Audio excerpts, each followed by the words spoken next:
Acara silaturahmi bersama pengurus PPPKK, Dekranasda, Pokja Palu, dan BWP Kota Banda Aceh dimulai.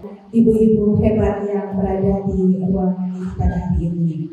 Kesempatan pada hari ini juga saya gunakan untuk kita bersama-sama mensukseskan pelaksanaan PON yang kebetulan Kota Banda Aceh menjadi salah satu terlaksananya kegiatan cabang olahraga dari PON, salah satu yang terbanyak dilaksanakan pertandingan di Kota Banda Aceh. Mudah-mudahan kebersamaan kita pada hari ini mempunyai arti yang tersendiri di sudut hati ibu-ibu sekalian.